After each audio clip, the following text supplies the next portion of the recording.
Kemudian yang terakhir saya beri ijazah tentang Al-Fatihah ya, karena ini surat yang populer. Kalau saya ijazahi Quran 30 juz pasti sampean nggak hafal. Atau ijazah surat Baqarah. Kalau mau Baqarah mau. Ijazahi surat Baqarah mau 2 juz setengah. Mau Mas Asep?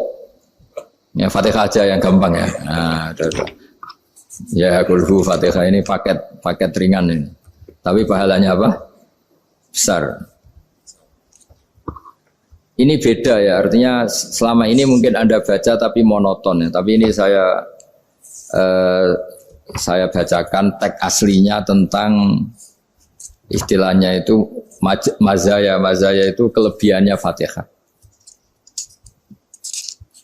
Saya baca Arabnya dulu, nanti ini terakhir ini ijazah. Tadi kan saran-saran umum tentang sosial. Ya, pokoknya jadikan kebaikan itu punya nilai sosial yang baik lah. Jadi nanti orang yang nggak amanah nggak laku, ya calon bupati, gubernur, presiden yang nggak amanah juga nggak laku. Begitu juga kiai yang tidak amanah juga nggak laku, suami yang nggak amanah juga nggak laku, istri yang nggak amanah juga. Sehingga kebaikan ini jadi nilai sosial yang dalam tanda kutip sudah keniscayaan. Yang diinginkan Allah itu seperti itu, bukan kebaikan yang dipaksakan karena kekuatan negara. Maksudnya kalau bisa kebaikan itu tidak usah dipaksakan. Memang sudah satu kebutuhan. Kayak cerita-cerita di negara maju itu, bahkan apapun jatuh itu nggak ada yang ngambil apa itu. Makanya gambarannya Mekah Medina kan gitu kan, barang jatuh nggak ada yang berani apa ngambil itu, saking sudah jadi sistem. Nah, sehingga banyak negara di Eropa itu yang sampai nggak punya tentara, nggak punya polisi karena kebaikan itu sudah. Nah kita kan masih capek, polisinya aja capek, apalagi masyarakatnya, karena ya kebaikan itu belum jadi nilai bersama. Nah kita selain ditopang negara, ada polisi, ada tentara, itu kita usahakan kebaikan itu jadi nilai bersama. Tadi wa'tamiru bainakum bima'ruf. Dan kita punya reputasi yang bagus dalam bab ini. Saya masih ingat kecil saya itu yang jilbaban hanya keluarga kiai. Sekarang rata-rata masyarakat itu jilbaban. Dulu yang sekolah SMP, SMA itu jilbaban kadang dulu malah dilarang ya, harus sama seperti itu seragamnya. Sekarang sudah boleh. Dan nyaman. Lama-lama yang dapat simpatik ya yang pakai pakaian model tertutup seperti itu. Lama-lama gamane cara wong golek mantu ya golek yang seperti itu daripada yang blodor. Lama-lama jadi nilai bersama. Ya ingin saya seperti itulah. Di terminal juga sama. Orang mau makan cari warung yang kelihatan ada ayat kursinya, pakai jilbab, atau paling enggak dia enggak mungkin lah nyuguhkan yang tiren atau yang haram. Akan ada garansi sosial, ada apa? Ada garansi apa? Sosial dengan penampilan yang soleh itu kan, masa iya nyuguhkan oplosan babi gitu misalnya itu. Jadi nilai sosial itu harus benar-benar jadi nilai. Sehingga negara biar enggak capek-capek. Polisi juga gak capek kan, karena tugasnya corong Jawa mau ngawat-ngawati tok, tapi sudah tidak perlu tegang karena kebaikan sudah jadi nilai bersama. Ya, ingat-ingat ya ayatnya tadi, wa'tamiru bainakum bima'ruf. Jadi kebaikan itu harus jadi nilai bersama. Iktimar itu menjadi urusan bersama. Makanya kalau kita rapat besar disebut apa? Muktamar. Muktamar itu urusan bersama. Ya tadi, imamnya sholat juga menopang Gojek karena enggak lama-lama nopang Grab, nopang Kernet, nopang penjaga Indomaret, penjaga bensin, pom bensin. Nah dia hanya punya waktu 5 menit terus imamnya baca Baqarah kan. Iya imamnya mursyid, mungkin dia tambah lama tambah dapat aplaus dari muhibbinnya, tapi makmumnya dia tambah lama tambah dapat penghormatan dari pecintanya, tapi kitanya wah khusyuk wali kan, dia dapat status naik lah, kita yang sudah tidak ikut jadi wali diganggu apa pekerjaannya. Kalau ada imam seperti itu sampai mufaroqah saja, niat ya Allah sampai sini saja saya makmum orang itu, silakan orang itu punya urusan sendiri dengan jenengan ya sudah, atau salib saja apa. Nah, itu boleh kalau dalam fikih namanya apa? Mufaroqah. Mufaroqah itu niat, tapi kamu jangan langsung selonong mufaroqah, niat dulu pamit sama Allah bahwa sekarang mau mufaroqah. Ya, tapi ya jadi sholat yang aneh kan, imamnya masih rukuk, kamu terus sujud, terus apa-apa selesai ya. Mungkin dalam pandangan itu orang lain ini maksudnya makmum gimana ini kok begini. Tapi sudahlah Allah Maha tahu. Insya Allah dimaklumi. Ya saya baca tentang Fatihah ya, karena sampean pasti sering baca Fatihah. Supaya sekaligus jadi jimat lah gitu. Jadi kalau kamu sering di jalan-jalan yang mungkin sepi atau mungkin kan tidak semua teman Grab itu nasibnya bagus yang di Semarang Jogja. Mungkin yang di Kalimantan di Papua kan ada yang 10 kilo gak ketemu rumah, ya kan? Ya lihat di TV itu kan kasihan kan. Sudah 10 kilo gak ketemu rumah, penumpangnya kuwekar preman tuh kan. Ini makan orang enggak kan gitu. Kan ujiannya dua. Kalau penumpangnya cantik itu ya kecoba syahwat, kalau preman takut. Jadi orang itu selalu ujian ya. Sing sedengan itu kan jarang orang itu. Jadi kalau penumpangnya perempuan cantik ujiannya itu syahwat, kalau preman ujiannya ketakutan. Kalau orang yang lemah bawa uang ujiannya kamu ingin garong. Jadi hidup itu memang semuanya ujian. Liyabluwakum ayyukum ahsanu amala. Makanya saya sering ditanya oleh teman-teman, Gus, nah ujiannya kenal wong wedok elek piye sama, kenal wong ayu ujiane syahwat, kenal wong elek ujiane ngenyek, itu sama-sama dosa. Syahwat ya dosa, ngenyek juga dosa. Wah elek keriting untune metu ya dosa ngomong gitu. Kadang-kadang orang berpikir enak kancanan wong elek gak dosa. Kata siapa kancanan wong elek itu ya dosa karena bawaannya ngenyek. Ngenyek itu menyepelekan itu. Makanya saya itu ya nggak mau berteman sampean. Nanti kan bawaannya ngenyek atau seneng ya tidak tahu saya. Ya sudah ada takdir saja kalau ketemu ya tak ulang ngaji gitu. Tapi ini ngaji terakhir, setelah ini ngaji biasa aja, tidak usah resmi gini. Ngaji kok resmi aneh. Pokoknya nanti suatu saat kalau pandemi sudah berlalu saya akan ngaji Rebonan, lalu ini ngaji. Ini ngaji yang kurang bagus karena ngatur kiai kurang berkah ini. Nanti tapi ya lumayan lah masih mau ngaji.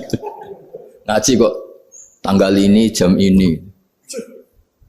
Sekarang suatu saat kamu tak panggil, Mas Wahyu datang ke sini jam ini, tidak mesti bisa. Mungkin pas ada acara apa, oh, maaf ke sini pas ngecek pas apa. Jadi ya sudah tapi tak maafkan, enggak apa-apa. Takdir ya. Tak bacakan supaya sampean tahu keramatnya Bismillah. Nah sebelum saya bacakan Bismillah Fatihah, tak beritahu tentang ilmu tafsirnya karena ini penting sekali. Fatihah itu dawuhnya Allah, tentu itu dawuhnya Allah. Saya ulang lagi itu kalamullah. Tapi yang sudah diberikan kesampaian ke kita semua. Sehingga seakan-akan itu menjadi dawuhnya kita ke Allah.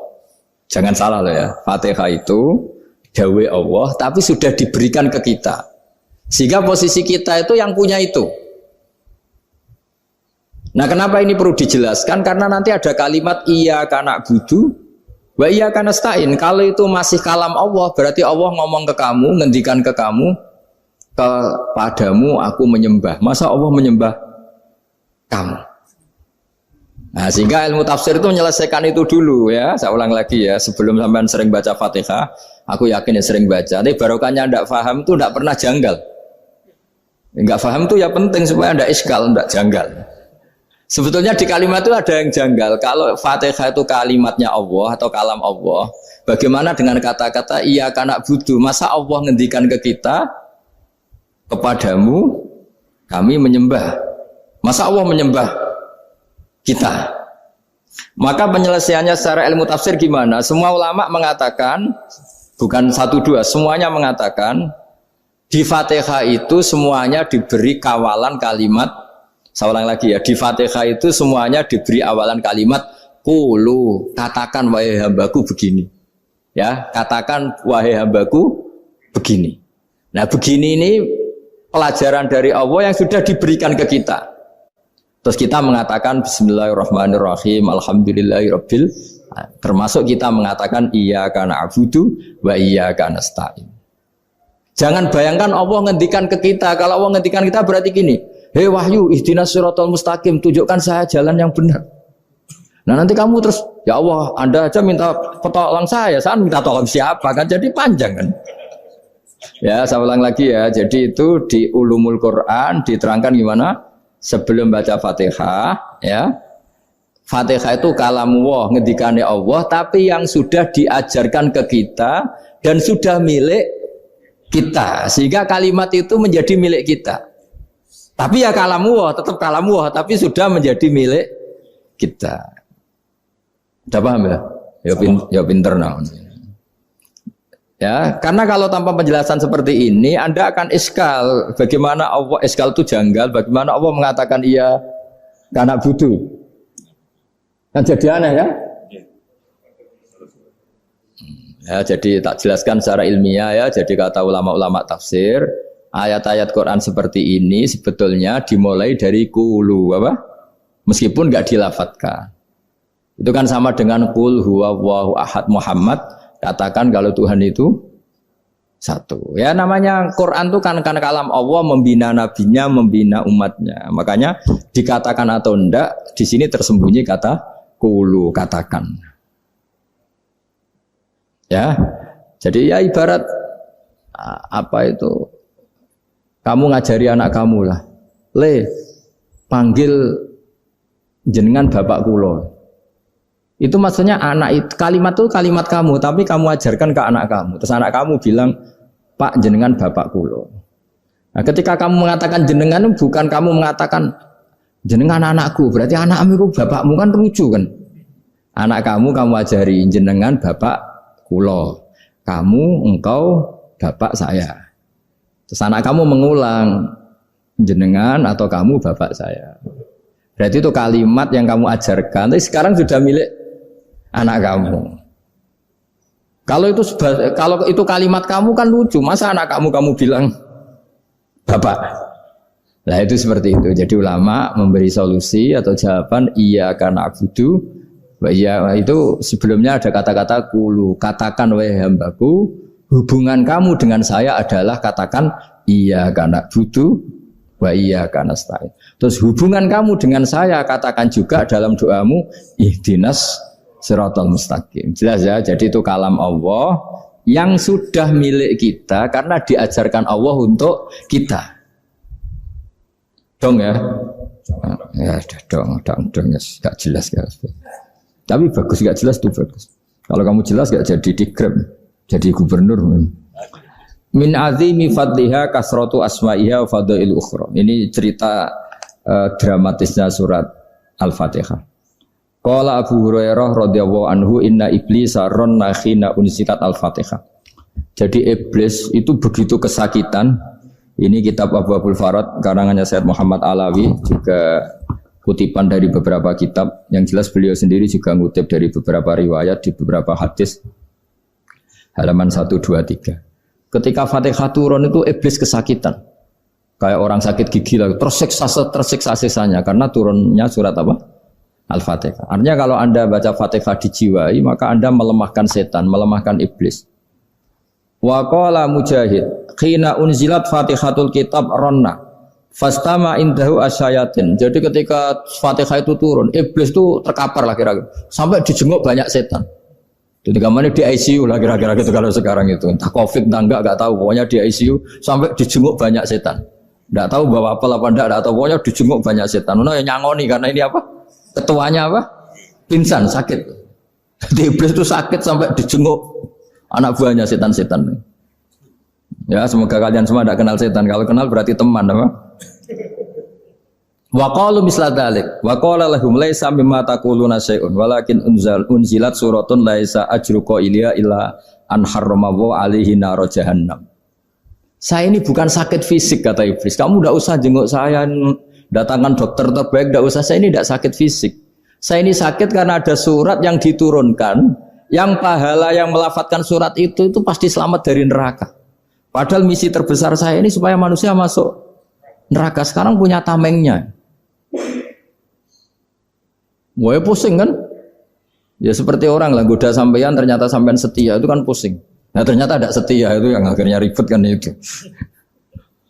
Jadi iblis itu cita-cita terbesarnya kan semua orang itu masuk neraka. Nah sekarang turun satu surat yang gara-gara surat itu siapapun yang baca dijamin selamat dari neraka. Jadi walakin unzilat suratun laisa ajru qailiha illa an harramahu alaihi nar jahannam. Karena jadi dia shock lah kalau orang di Jawa itu bilang shock. Aduh sial nasib saya ini umat nggak bisa saya goda lagi karena punya tamengnya tadi punya. Qad batala kaidukum wa makrukum. Rekayasa kalian sekarang itu tidak ada gunanya semua. Nah, ini alhamdulillah di Indonesia kelihatan kan banyak yang miskin, banyak yang susah. Tapi selagi mereka masih sholat, tuh keinginan mencari halal itu masih tinggi. Kayak apa kita di tengah kota, jauh dari anak istri, jauh dari tetangga. Biasanya kalau orang jauh dari anak istri, tetangga kan sakar PDW. Tapi yang soleh masih banyak, sudah jauh dari keluarga tetap lurus. Loh, kalau yang dekat lurus kan wajar, konangan wong akeh kan. Ini sudah jauh masih lurus. Nah ini nggak lepas dari barokahnya surat apa? Surat Fatihah tadi. Jadi karena ada surat yang menjamin pelafalnya atau qailiha terbebas dari api neraka. Wa qalat as-sayatinu lahu is ayyusai'in ta'muruna ya maulana. Faqala lahum idhabu wajtahidu hatta tukhfilu qulubahum hatta la yaqulu hadhihi surah. Lalu kita gimana? Jari para setan gitu. Lalu kita gimana? Terus kata iblis, sudah bikin mereka lupa sehingga tidak baca lagi. Selagi masih baca kita pasti keok. Jadi kalau sampean sudah jarang baca Fatihah itu berarti sudah bagian dari kemenangan apa? Iblis. Jadi kalau sampean sudah jarang baca Fatihah itu berarti bagian dari kekalahan Anda, kemenangan iblis. Masih sering baca? Berapa kali? Terus apa lagi?